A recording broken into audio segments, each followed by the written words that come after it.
Bom dia a todos. Estamos aqui hoje para mais um Fórum Materno-Infantil do DRS Taubaté, nosso fórum regional com os temas que a gente previu, pensando na nossa região, para as dificuldades da nossa região, para os casos que mais acontecem na nossa região. Então, hoje a gente está aqui com a doutora Ana Paula Monteiro. Doutora Ana Paula é ginecologista e obstetra, coordenadora do Serviço de Obstetrícia do Hospital Municipal de São José dos Campos, preceptora da Faculdade de Ciências Médicas de São José dos Campos, Humanitas, não sei falar esse termo, médica obstetra da atenção básica do município de São José dos Campos. Ela vai conversar com a gente um pouquinho hoje sobre a infecção urinária na gestação e o protocolo, de tratamento, o fluxo na atenção básica, na estratégia de saúde da família, na especialidade, esse manejo aí dessa gestante com essa doença que é tão comum no período gestacional, que é tão recorrente. Doutora Ana Paula, bem-vinda. Obrigada, bom dia, Carol, bom dia a todos. Eu queria agradecer o convite. É sempre gostoso conversar com as pessoas, assim, transmitir um pouco o conhecimento que a gente tem. Eu acho que o conhecimento ele só torna válido quando ele é compartilhado. Então, eu fiz uma apresentação curta, dei uma revisada em algumas coisas do que tinha aí de literatura, mas não tem muitas mudanças. Eu espero passar um norte para que as pessoas, pelo menos, pensem mais na infecção urinária e pensando sempre nas complicações que pode advir das infecções do trato urinário na gestação, tá? Posso começar? Pode sim, por favor. Vamos começar.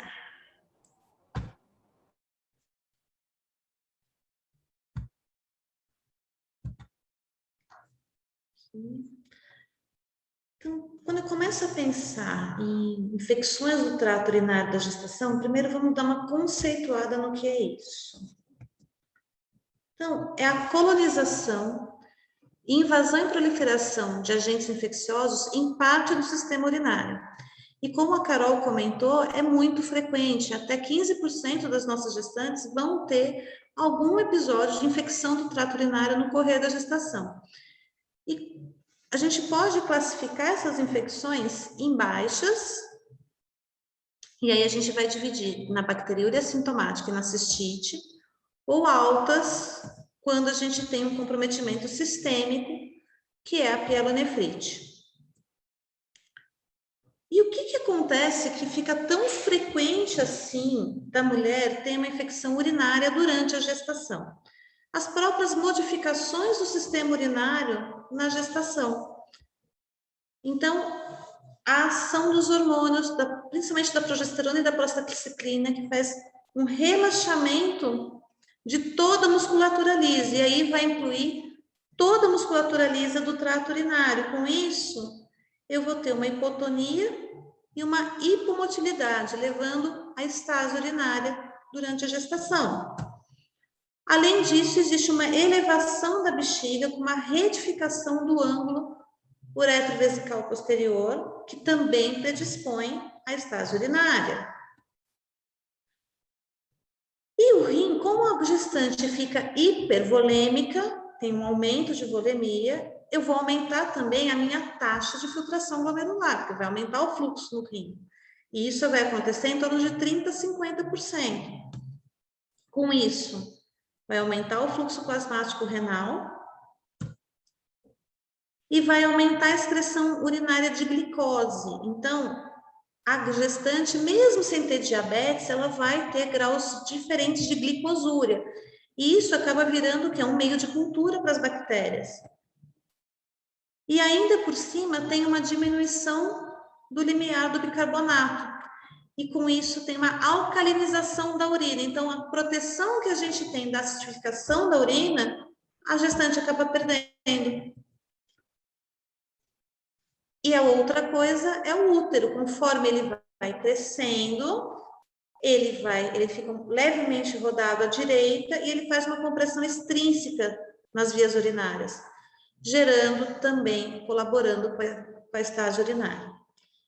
Existe até um processo de encistamento do ureter, O ureter da gestante, ele fica em cistoides. Então, é muito comum uma gestante que não tem nada, faz um ultrassom e você fala, nossa, ela está com uma dilatação de vias urinárias. Na grande maioria das vezes isso é fisiológico. Não precisa apavorar a gestante.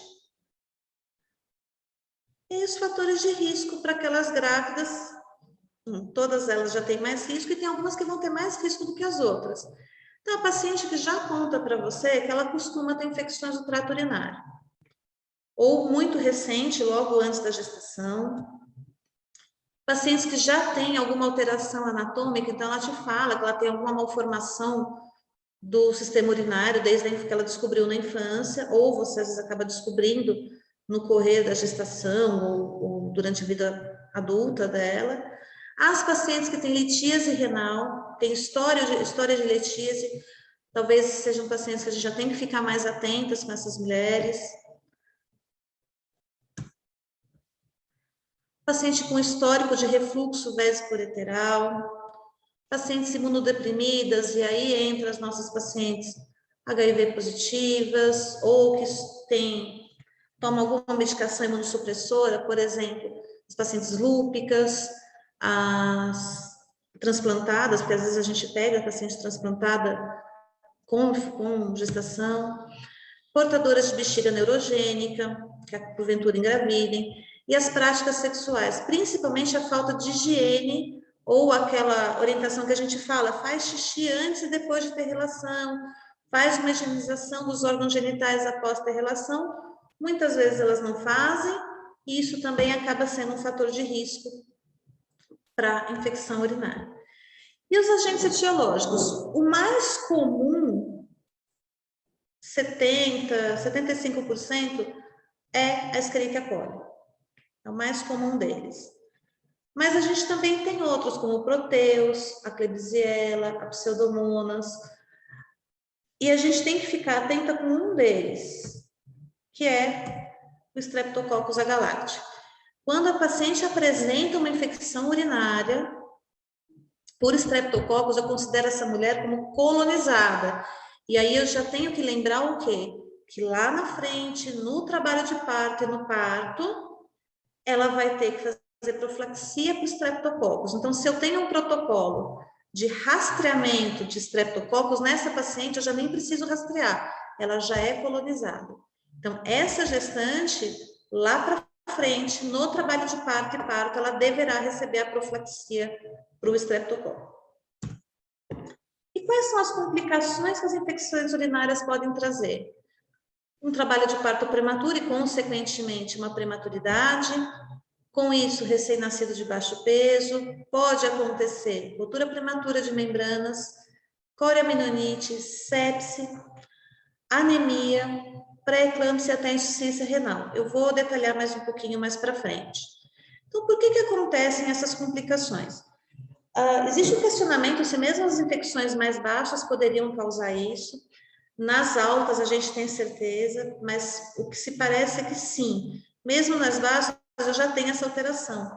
Que as bactérias infectantes, elas produzem fosfolipase A2, que gera uma coriamnioniite subclínica. E isso pode tanto fragilizar a membrana, e levando à ruptura prematura de membranas, quanto a ativação das prostaglandinas que iniciam o trabalho de parto. Então, por isso que paciente com infecção urinária, a gente sempre tem medo dela evoluir para um trabalho de parto prematuro. E aí entra no nosso grande problema, que são os partos prematuros. E vamos falar um pouquinho de cada um. Então, bacteriúria assintomática é aquela paciente que ela não tem sintoma nenhum e tem bactéria no trato urinário. Acontece em 2 a 10% das gestações. Só que se elas não são tratadas, até 1/3 pode virar uma pielonefrite, que é uma infecção urinária grave.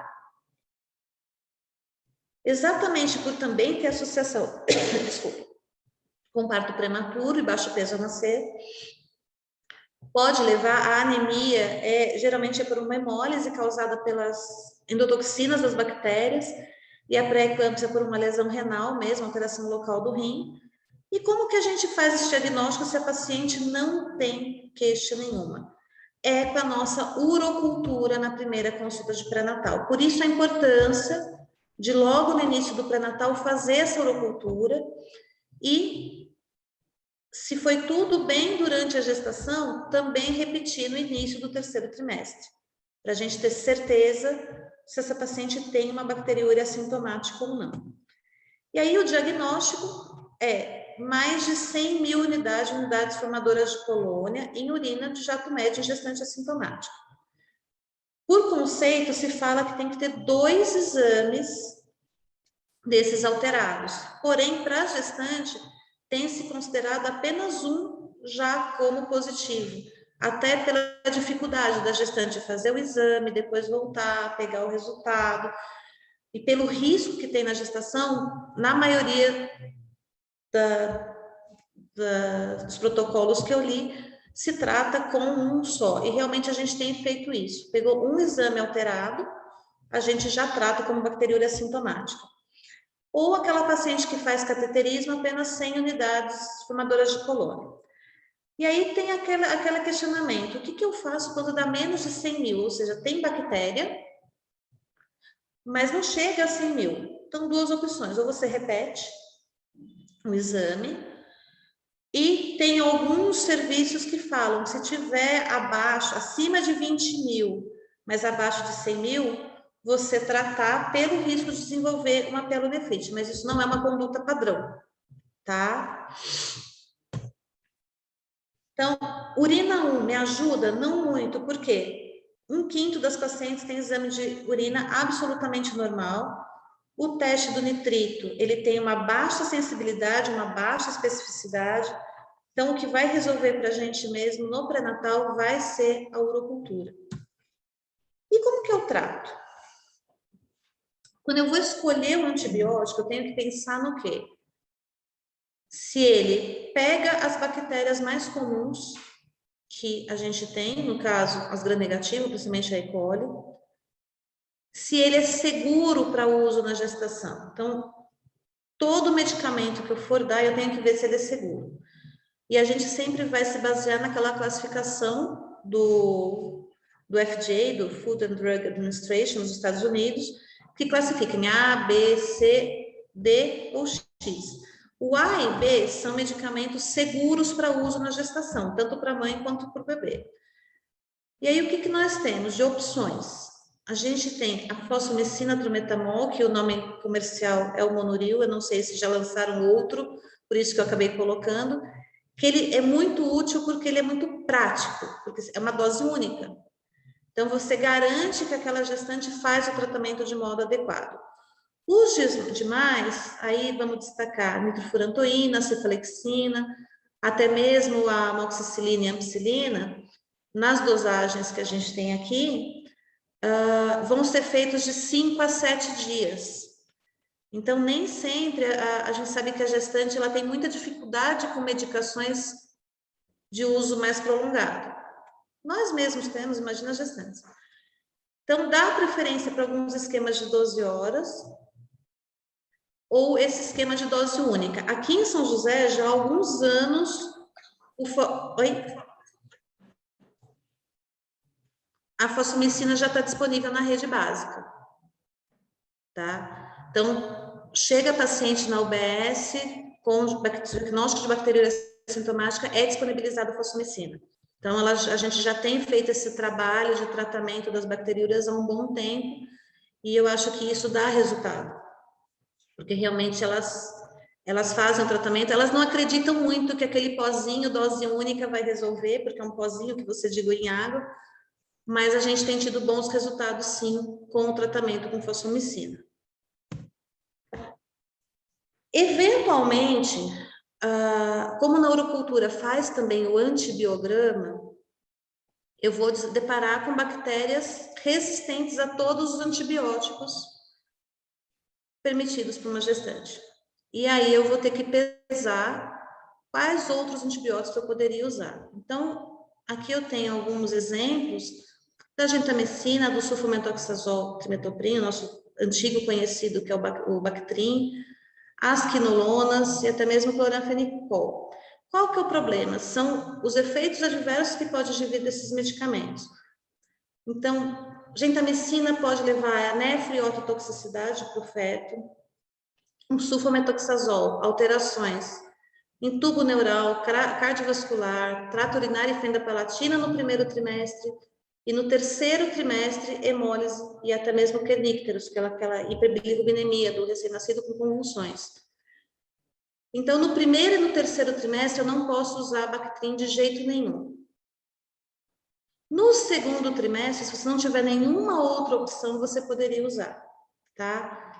Norfloxacina e cipro, tem alguns estudos, são as quinolonas, eles têm alguns estudos mostrando ser tóxicos para as cartilagens em desenvolvimento, então também fica complicado. Às vezes a gente pega algumas gestantes que não tem outra alternativa, às vezes você acaba fazendo e você justifica. Exatamente por isso. E o cloranfenicol a gente quase não usa mais, que era aquela síndrome do recém-nascido cinzento, da toxicidade de medula óssea. Tratei, eu tenho que ver se essa paciente foi curada. Então, eu vou fazer um controle de tratamento com uma cultura de 7 a 14 dias depois do tratamento. Então, entreguei a receita para essa paciente, automaticamente eu já entrego o pedido de urocultura de controle, para saber se essa paciente tratou adequadamente ou não, se houve cura ou não.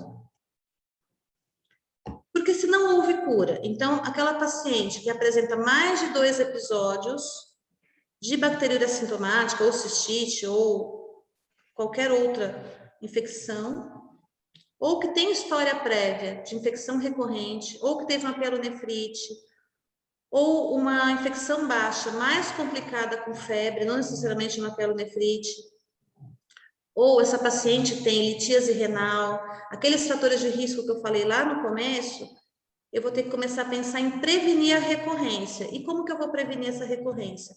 Também com antibiótico, mas daí numa dosagem suficiente para quê? Para inibir a proliferação bacteriana. E aí a gente tem optado muito pela nitrofurantoína, 100 miligramas à noite. Só um detalhe da nitro que eu acabei esquecendo de falar, que ela no final da gestação, em fetos que tenham deficiência de G6PD, daquela 6-glicato desidrogenase, o bebê pode desenvolver icterícia. Então, a gente prefere não usar nitrofurantoína no último mês de gestação para tratamento das infecções urinárias, tá? Depois de 36 semanas. Posso fazer essa prevenção também com a amoxicilina. Com a cefalexina, existe também alguns protocolos de usar a fosfomicina, e aí é uma posologia muito fácil, porque é um envelope a cada 10 dias. E tratamentos adjuvantes seriam o extrato de cranberry. O cranberry, ele inibe a adesina da E. coli, que ela tem aqueles pilis, todas elas têm aqueles, então, que são bactérias peludinhas, exatamente com aquelas fímbrias que elas usam para fazer a infecção ascendente no trato urinário. E a cranberry, ela evita essa adesividade da E. coli, então ela tem uma prevenção. Como é um extrato natural, existe algum questionamento, se usa, se ou não, mas tem tido bons resultados também. E o uso da vitamina C, com o intuito de acidificação da urina, que a gestante também toma nos polivitamínicos. E aí a gente vai partir para a cistite aguda, que é a segunda entidade que a gente tem, também de infecção urinária baixa. Acomete 2% das gestantes, e aquela paciente que a gente sabe que ela está com infecção de urina. Por quê? Porque ela chega falando para você, doutora, eu acho que eu estou com infecção de urina. Por quê? Está com disúria, está com polaciúria, está com urgência intestinal, ela refere dor ou aquele desconforto suprapúbico, até mesmo hematúria. Eventualmente, ela pode ser complicada, associada à hematúria franca, aquele assim, doutora, meu xixi está puro sangue, e febre. E daquelas nossas pacientes da bacteriúria sintomática que não foram tratadas, 30% podem evoluir para cistite. E mais uma vez, a urina 1 pode ajudar, porém, tem baixa especificidade e sensibilidade, ou seja, eu tenho muito falso positivo e muito falso negativo. Paciente com queixa típica, o diagnóstico é clínico, eu não preciso de exame. Paciente veio com essas queixas, eu colho uma urocultura para quê? Para confirmar o agente infeccioso e para segmento, e para confirmar depois o quê? Se o tratamento que eu instituí, a bactéria era sensível. Porque o nosso tratamento sempre vai ser aqui empírico. Então, eu vou me basear naquela tabela dos antibióticos que eu passei, dos que são autorizados para gestação, eu vou escolher o que eu vejo que tem mais resultado no meu meio, e isso é importante a gente ter essa noção de qual que é o antibiótico com menos resistência na minha região, e vou fazer um tratamento empírico. E depois, fiz o tratamento e vou fazer o segmento também com urocultura. Então, aqui, um fluxograma, que eu sei que todo mundo adora fluxograma, fica bem claro na cabeça da gente. Então, diagnóstico clínico de ceticite. Tratamento. Então, a paciente chegou na UBS, na estratégia de saúde da família, no pronto-socorro, em qualquer lugar, com história típica de cistite, eu trato. E vou tratar o quê? Eu vou escolher o antibiótico mais comum. Então, pode ser a amoxicilina clavulanato, cadê minha flechinha? A nitrofurantoína, cefroxima, cefalexina, ou até mesmo a fosfomicina para essa paciente. Em caso de que ela já tenha uma história de cistite recorrente, eu posso até fazer uma dose e repito depois de 48 horas mais uma dose de 3 gramas. E se essa paciente já vem com uma história, quadro clínico, mas eu já estou vendo que é uma cistite recorrente, eu vou fazer o tratamento e vou fazer aquela profilaxia, tanto com os cuidados gerais, de orientação de higiene, com os adjuvantes do cranberry ou da vitamina C e os antibióticos também de profilaxia. Acabou o tratamento 7 dias depois, urocultura. Sempre fazer a urocultura para confirmar a eficácia do tratamento. E, finalmente, a pielonefrite aguda. É a complicação renal mais comum. Todo mundo que trabalha em maternidade vive com... o que tem hoje? Já tem uma gestante internada com pielonefrite. Geralmente, ela é mais à direita. Por quê? Lá do começo que eu falei, daquela destrotação do útero fazendo uma compressão mais à direita. Ou seja, é o mais frequente. Mas 1/4 das vezes pode acometer os 2 rins. E a via de infecção é ascendente. A bactéria, como eu falei, aquelas bactérias, geralmente elas têm as perninhas e elas vão subindo. E elas fazem a migração até a pelve renal. Mas também pode ter disseminação hematogênica e linfática. E qual que é o grande problema da pielonefrite? É isso aqui. Principal causa de choque séptico na gestação. Então, a gente tem gestantes que evoluem graves. Nós já tivemos casos de óbito de gestante por pielonefrite na gestação. Então, é o tipo de coisa que eu tenho que reconhecer e eu tenho que agir rápido. Eu não posso comer bola numa pielonefrite. E posso evitar ao máximo, tentar evitar ao máximo que essa paciente chegue na pielonefrite. Então, qual que é o quadro clínico?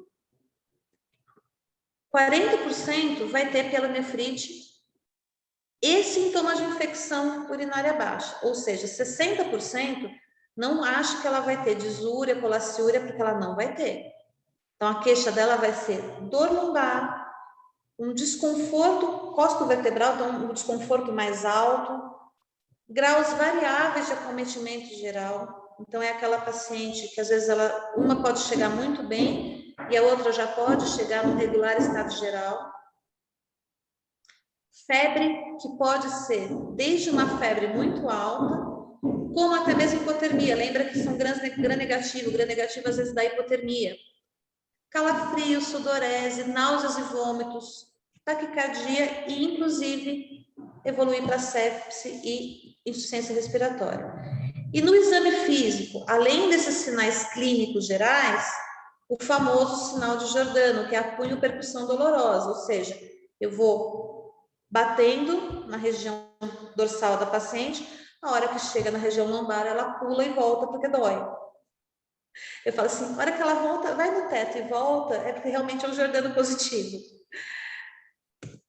E as complicações, como a gente já falou, trabalho de parto prematuro, ruptura prematura de membranas, aqui pode chegar aí a óbito fetal, a bacteremia pode levar a sepse, a angústia, síndrome de angústia respiratória do adulto e anemia hemolítica. Então, o agente infectante, aqui vamos falar da E. coli, que é o mais comum, ela libera endotoxinas.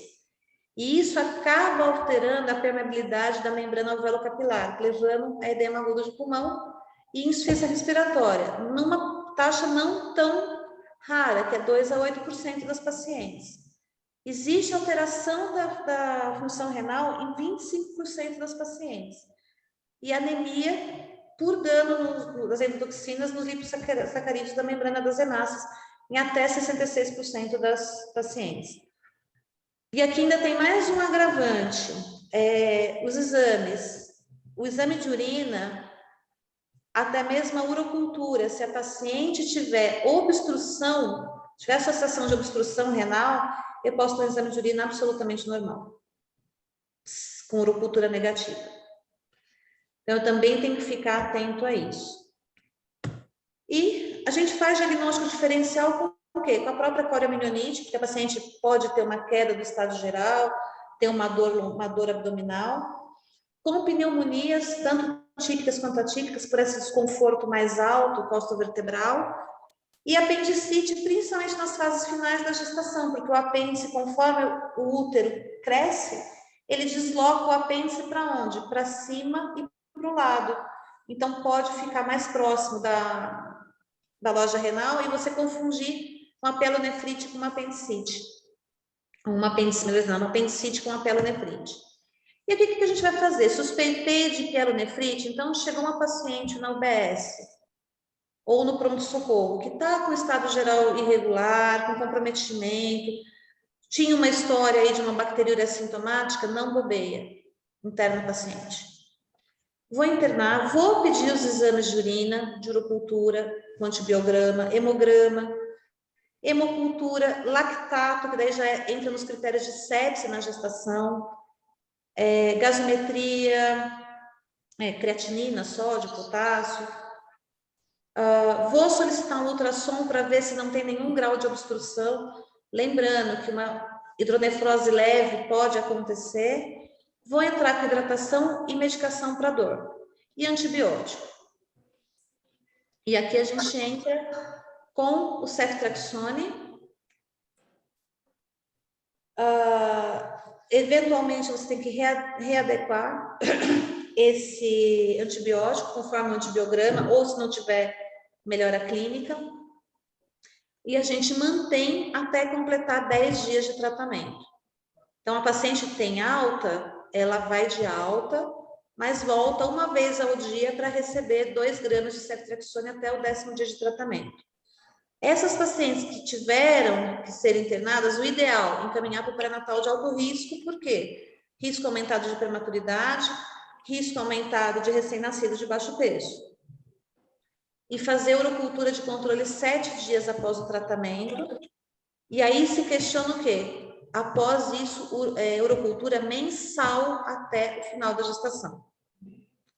Orientar hidratação adequada, esvaziamento vesical regular, ou seja, não pode ficar prendendo a urina, então toda hora vai fazer xixi, fazer a higiene local, urinar antes e depois da relação sexual. Se tiver com vaginite, então corrimentos vaginais, valorizem os corrimentos vaginais, tratem esses corrimentos e fazer o controle da urocultura. E essas pacientes que tiveram pielonefrite vão receber profilaxia. Ela teve uma infecção urinária alta, então ela vai receber ou a nitrofurantoína, ou a amoxicilina, ou a cefalexina, ou aquele esquema de fosfomicina a cada 10 dias, e posso fazer o adjuvante com cranberry e a vitamina C para melhorar, diminuir a chance de uma recorrência. Então, no hospital, a gente, depois de 72 horas, a gente reavalia, já deve ter uma cultura preliminar, pelo menos. Vou reavaliar se ela não tiver melhora clínica, às vezes até, se tiver um grau de obstrução, passar um catéter de duplo J. Infelizmente, às vezes vai ter que fazer uma nefrostomia, uma remoção cirúrgica de cálculo, se for necessário, mas a gente sempre tem tentado passar o duplo J para desobstruir a via urinária. Então, muitas vezes essa paciente, além de tudo, vai para casa com duplo J, que daí você vai deixar até o bebê nascer. E vou programar alta quando ela ficar febril pelo menos 24 horas. E terapia de supressão pelo risco de recorrência de até 20% de pielonefrite na gestação. Então, gente, só de recomendações, lembrar, rastreamento no pré-natal. Então, bacteriúria assintomática, primeiro e terceiro trimestres obrigatórios. Eu vou falar para vocês que há muito tempo eu faço primeiro, segundo e terceiro. Porque eu vou pedir uma rotina no segundo trimestre, a gente não pede VDRL no segundo, não vou repetir toxoplasmose no segundo, ela já vai no laboratório, olha uma urocultura. Por quê? Para eu tentar pegar a bacteriúria assintomática, para não ter a surpresa de uma paciente de 27 a 28 semanas com uma pielonefrite, porque é uma bacteriúria que eu não peguei. Tá? Adequar o antibiograma. O ideal é que quando a gente mandasse um exame de urina dessas pacientes, o laboratório, vendo que é gestante, já colocasse o quê? Os antibióticos mais usados para gestante, para eu saber se aquele antibiótico é o melhor, a melhor escolha terapêutica, para eu usar os antibióticos com o melhor escopo para a gestação, com segurança para o binômio materno-fetal. Valorizar a clínica, gente. Eu acho que hoje a gente perdeu um pouco dessa arte da clínica, de valorizar a clínica. A gente fica muito amarrado no exame. Então, a paciente tem clínica, trata. A única que você não vai pegar é a bacteriária assintomática, porque ela não tem, mas tem clínica de cistite. Ah, não, eu vou pedir um exame de urina, aí a senhora volta daqui uma semana com o resultado, e uma semana ela pode ter virado uma pielonefrite, ela pode ter evoluído para uma forma grave e acabar indo para uma sepse. Então, deu uma semana, deu clínica, trata, acredita na sua clínica, acredita na propedêutica. A gente perde muito tempo, às vezes, pedindo exames que não vão me acrescentar muita coisa, porque às vezes o exame vai vir normal. Então, é típica a clínica, trata. Escolhe o antibiótico pelo que é o mais frequente que você vê ali do seu serviço. Depois que você começa a ver muito, você fala assim, olha, não adianta eu passar, por exemplo, cefalexina, porque eu vejo que a maioria dos antibiogramas que eu pego, o paciente são refratárias a cefalexina. Então, o que eu vou fazer? Não vai ser minha primeira escolha de tratamento. Pega as pacientes que têm fator de risco, então a paciente já conta para você, doutora, eu tenho muita infecção de urina. Tá, você vai tomar antibiótico a gravidez inteira. Aí doutora, eu tenho pedra no rim. Vai fazer profilaxia. Olha quanta coisa você evita só, às vezes, com uma conversa. Então, pega o fator de risco, discute, fala assim, vamos fazer urocultura todo mês ou a cada 2 meses? Mas será que esse caso não é melhor essa paciente já fazer uma profilaxia? Melhor a vacina, vamos dizer assim, melhor evitar do que tratar? E sempre orientar as nossas pacientes a beber bastante água, higiene adequada, para elas fazerem a diurese de modo adequado, não ficar segurando urina. Às vezes a gente tem complicação com pacientes que elas trabalham, tem lugar que não deixa elas irem toda hora no banheiro, mas você fala assim, olha, você precisa ir. Senão você vai acabar tendo uma infecção urinária que pode ser séria para você e para o seu bebê. E a higiene, né? Porque esse também é um ponto que às vezes a gente esquece de orientar. Eu falo que muita coisa no pré-natal é menos exame e mais conversa e mão na paciente. Eu acho que a gente tem que voltar a conversar. Eu falo que muitos problemas que a gente tem hoje na medicina é porque a gente parou de conversar com os nossos pacientes. Os pacientes viraram números. Ah, é um número, tem um protocolo, eu vou lá, fecho esse monte de exame, ela volta para o exame. Não. Eu falo que humanização não é você ter o parto embaixo da mangueira do quintal. A humanização já começa em todo o atendimento, é você enxergar aquela pessoa que está do outro lado da mesa como uma pessoa. E a gente ouvir essa pessoa. valorizar o que eles falam, porque às vezes eles têm informações erradas, é que nem eu brinco com a história do corrimento na gestação, que é uma outra coisa que às vezes a gente peca muito no tratamento. Toda grávida tem uma secreção vaginal aumentada, então ela escuta a vida inteira que aquele corrimento é normal. E aí você pergunta, você está com corrimento? Ah, doutora, tô. Ah, é normal, né? Aí você vai examinar, eu brinco que tem uma flora e uma fauna ali. É tudo menos normal. Então, valoriza um pouco essa. Ah, mas se ela falar que tem corrimento em toda consulta. Em toda consulta eu vou examinar, para ter certeza que aquele corrimento não é patológico. Lembra, vaginose tem associação com parto prematuro. Então, valorizar um pouco mais o contato do dia a dia com as nossas gestantes, na conversa, na clínica, e exames, sempre perguntar para quê, por quê e para quê, e o que eu espero encontrar. Se você tem como fazer o diagnóstico clínico, trate clinicamente. Acho que esse é o grande recado que eu tenho para dar para vocês. E, mais uma vez, agradecer. Isso aqui são umas fotinhos lá do nosso centro de parto, lá da vila. Quem não conhece, o famoso parto da banheira. Mas é o nosso centro de parto, eu brinco que esse aí foi um sonho de muitos anos que a gente conseguiu realizar e está funcionante. E se alguém quiser alguma coisa, alguma dúvida, meu e-mail está aí, eu estou à disposição de vocês.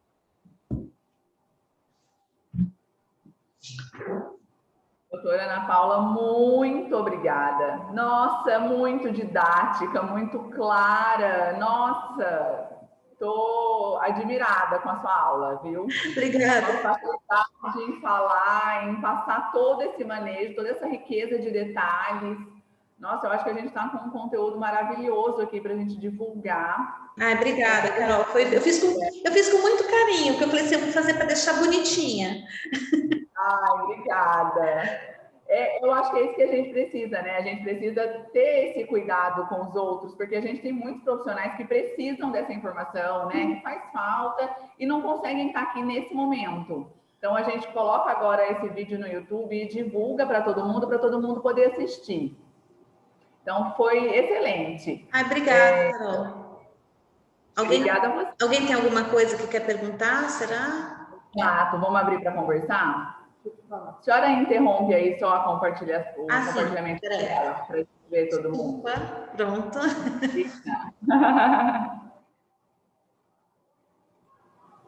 Alguém quer perguntar alguma coisa, gente? Fica à vontade para fazer algum questionamento para a doutora Ana Paula. Compartilhar alguma informação. O povo tá tímido. Todo mundo mudo. A Margareta colocou aqui no chat, ó. Muito legal. Ai, peraí.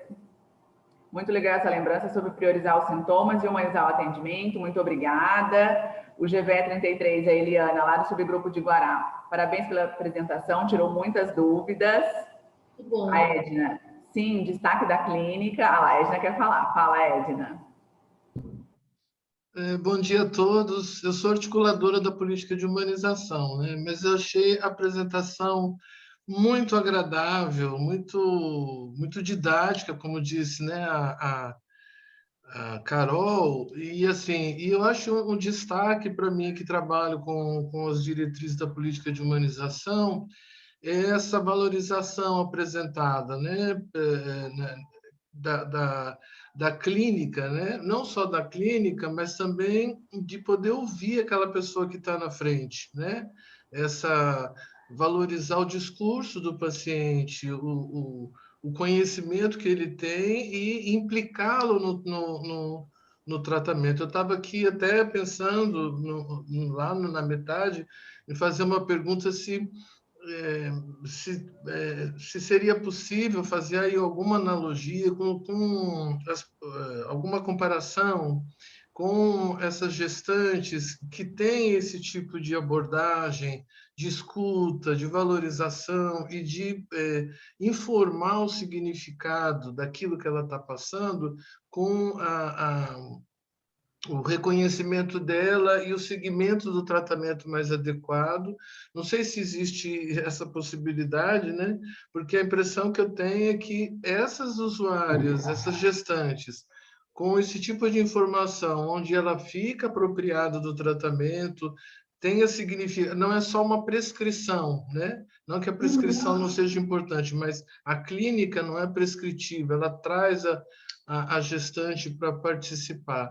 Eu suponho que isso desdobre de um segmento com mais qualidade do tratamento dessa gestante. Não sei se eu estou aqui. Olha, não, eu vou falar uma coisa. Olha, Edna, eu vou falar uma coisa de experiência, assim, muito pessoal, mas todo o tratamento que eu proponho para paciente, eu mostro, por exemplo, como contracepção. Eu exponho todos os métodos para ela e falo qual você quer. Por exemplo, esse aqui você não pode usar porque é um hormonal combinado. Dos que não são hormonais combinados, qual que você quer? Ah, doutora, qual que é melhor? Não, não é o que é melhor para mim, é o melhor para você. Então, eu acho que essa divisão, ela entender que ela também é responsável pelo tratamento dela. Eu acho que isso a gente tem um resultado melhor. Eu acho que a gente tem que trazer as nossas gestantes para mostrar que eu não estou ali só para passar uma receita. Eu estou ali para orientar, mas ela também tem que se cuidar. Eu brinco às vezes, porque a gente tem algumas gestantes mais difíceis que não fazem, que elas não se apropriam da própria gestação. Então você pede exame, ela não faz. Eu uso um termo assim, olha, a gestação é uma estrada de 2 vias. Eu vou para um lado, mas você tem que voltar para o outro, senão a gente não chega em lugar nenhum. Que o nosso objetivo final é que você, no final, tenha um bebê lindo, maravilhoso no colo e saia feliz e contente da maternidade. Esse é o meu objetivo no pré-natal e quando ela interna para o parto. Então, eu tenho que ir dando as opções para ela, dentro daquele momento, o que é possível ser feito ou não. E eu acho que isso é importante, até mesmo no trabalho de parto, que você falou, olha, aqui já daria, está indicando que a gente poderia começar com a ocitocina, por exemplo. O que você quer? Dá para esperar mais 1 hora ou você já quer entrar? Ah, não, doutora, eu já quero entrar. Da mesma forma que tem a outra, não, doutora, eu prefiro esperar mais 1 hora, eu vou dar mais uma andadinha, vamos ver. Eu acho que isso faz o tratamento ser mais efetivo. Eu já tenho lido alguns artigos sobre isso, até de segurança do paciente, que o paciente ele tem que estar envolvido no próprio tratamento, porque se ele não se conscientiza, é o caso dos nossos diabéticos, dos nossos hipertensos. Como eu vi ontem, eu peguei uma senhorinha no posto, que ela é diabética, glicemia de jejum de 250. Mas, doutora, olha aqui a minha receita, eu tomo o remédio direitinho. Mas, Ana Maria, e os doces? Ai, doutora, eu não consigo ficar longe do doce. Eu falei, então, dona Maria, mas não adianta a gente dar a receita para a senhora tomar o remédio direitinho, mas a senhora não para de comer doce. Então, eu acho que em todas as esferas dos tratamentos, o primeiro a ser motivado é o doente, é o paciente, o que vem procurar você, ele tem que ser motivado, ele tem que entender por que você está dando aquela receita. Porque senão ele não vai entender. É como a gestante do corrimento, que eu falo, tá com corrimento? Então vamos olhar. Ai, doutora, mas falaram que é normal. Não, mas eu vou olhar. Ah, realmente é normal. Agora, se não é, daí eu explico para ela assim, olha, o corrimento que você está não é normal. Então, a gente vai ter que tratar. Ah, eu vou ter que usar pomada? Vai ter que usar pomada. Por quê? Porque se você não trata, pode dar uma infecção na bolsa e você tem um bebê antes da hora. Então, ela tem que saber as consequências do que ela deixa de fazer. Eu acho que isso é importante. Eu acho que não é uma estrada de uma via só. Não é só sempre a gente só jogando informação ou só dando uma receita. Eu acho que a gente tem que ouvir, mas eles também têm que escutar. Por isso que é um relacionamento médico-paciente, porque a gente tem que fazer esse conjunto todo andar. Quando eu só estou impondo uma coisa, é igual uma ordem você pode seguir ou você pode desobedecer. Quando você só dá uma receita, você está impondo, você está dando a receita. Quando você explica o porquê que ele tem que tomar aquele medicamento, ou fazer aquele tratamento, ou ter aquele comportamento, o que pode acontecer, ele se apropria do tratamento dele e ele realmente vai ter mais efeito. Eu acho que isso é em todas as esferas, tanto da GO, da clínica, da pediatria. Se a gente não conseguir ter esse relacionamento, a gente vai continuar sendo escritor de receita. E eu acho que não é esse o nosso objetivo. Eu acho que o médico não está aqui para só escrever uma receita. Eu acho que tem muito mais da nossa formação que a gente pode oferecer, e eu acho que a gente, SUS, tem um papel muito importante como isso, porque a gente faz uma base. A gente faz uma base, a gente tem essa capacidade educacional muito grande. Eu acho que a gente tem que investir nisso. Às vezes, o tempo que a gente tem é muito exíguo, a gente tem 3, 4 pacientes na consulta, você não consegue, você fica meio perdido. Eu falo que quando eu começo a ver aquela pilha de prontuário, eu falo, ai meu Deus, mas eu tenho que respirar e falar, não, eu tenho que fazer todo o meu trabalho, ou então eu não estou fazendo o meu trabalho direito. Eu acho que a gente tem que valorizar isso, a gente tem que botar o nosso paciente para entender o que ele está fazendo, porque senão ele não entende. Se não é aquela paciente que interna, por que você internou? Não sei, me internaram aqui, eu não sei nem o que eu estou fazendo no hospital. Só não, você está internada, você está com uma infecção no rim, você precisa tomar antibiótico, porque se não melhorar, às vezes vai até para UTI. Ah, então tem que ficar internada? Tem que ficar internada. Porque se você só internar, antibiótico, eu tomo em casa. Por que estão me internando? Acho que a gente tem que fazer isso. Eu acho que o que você falou é isso mesmo. Acho que em todas as esferas a gente tem que trazer o paciente. Enquanto a gente só ficar passando receita, a gente não tem sucesso. E isso daí vai para a clínica, para a GO, para a pediatria, para tudo. Eu acho que é a conversa. Eu acho que isso é o... Eu acredito muito nisso. Eu acho que quando a paciente te ouve, ela te escuta, eu acho que pode ser a gestante de risco mais encrencada. E olha que eu já peguei paciente assim, que é aquela que ela escolheu ter tudo. Ela ter pré-eclâmpsia, ter diabetes gestacional, ela tinha trombofilia. É a paciente que tinha tudo para dar errado.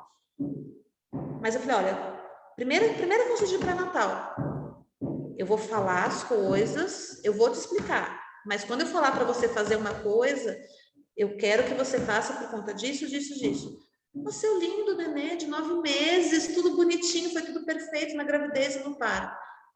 Podia ser que não desse certo, porque tem a taxa de falha? Tem. Mas ela entendeu por que ela tinha que se comprometer com a gestação. Porque senão, eu posso dar uma receita, a paciente tem trombofilia, eu dou uma receita de Clexane, ela vai lá, ela toma Clexane se ela quer. Então, tem sim que envolver. Eu acho que em tudo, em todas as decisões, tem que fazer um procedimento invasivo, tem que fazer uma amniocentese. É obrigatório? Não, não é obrigatório. O risco é esse, você decide se você quer saber agora, por exemplo, se o seu bebê tem síndrome de Down ou não. Ah, não, doutora, para mim tanto faz. Quando nascer eu quero ver, não quero tirar o líquido agora. Ótimo. Essa é a decisão do que você acha melhor para você. Você teve as opções. Eu acho que a gente sempre tem que dar esse retorno para os nossos clientes, para os nossos pacientes. Olha, doutora Ana Paula, a gente fez aqui uma aula de infecção urinária e a gente ganhou de brinde uma aula de vinculação, de relação médico-paciente, de autocuidado, né? Que a gente precisa passar isso para os nossos pacientes. Olha, impressionada. A Edna acabou de mandar no meu WhatsApp, pessoal. Olha, precisamos chamá-la novamente para falar da clínica relação médico-paciente.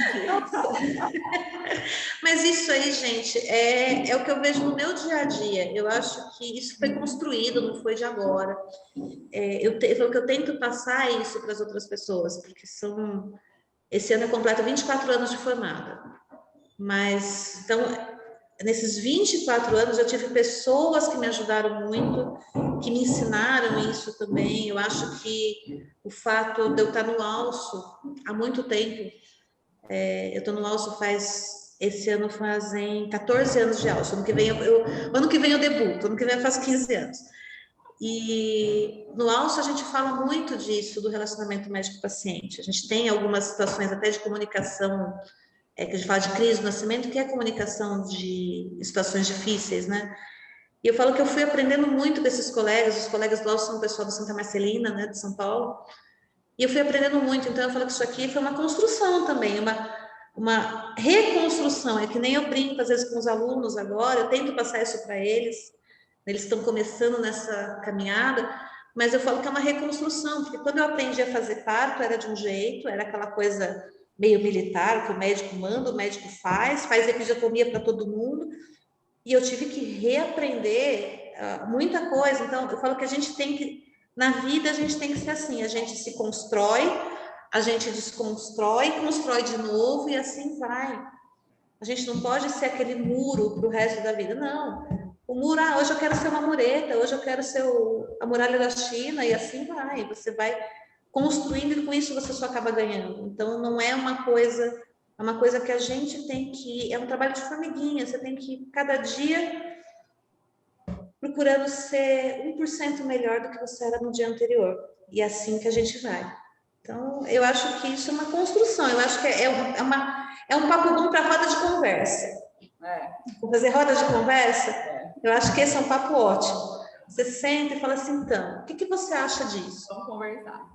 Vamos conversar, tomar um cafezinho, que agora a gente não pode nem tomar um cafezinho, mas eu acho muito legal isso. Eu acho que o relacionamento, acho que a gente sai muito novo da faculdade. Eu saí muito nova da faculdade, eu saí com 23 anos. E você acaba, você não tem muita vivência, às vezes você lida com umas coisas muito difíceis. E no começo foi o que eu falei, a gente faz um muro. E aí com os anos você vê que o muro não funciona muito bem, tem que ser uma muretinha, às vezes tem que ter umas portinhas, umas janelinhas, e a gente vai melhorando, e sempre com esse objetivo. Hoje eu vou ser 1% melhor do que eu fui ontem. Eu acho que se tem um recado de vida que eu posso dar para alguém, é esse.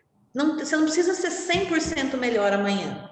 Seja 1% melhor do que você foi ontem, que já está ótimo. Porque no final de um mês, você já foi 30% melhor. Olha que beleza. Exato.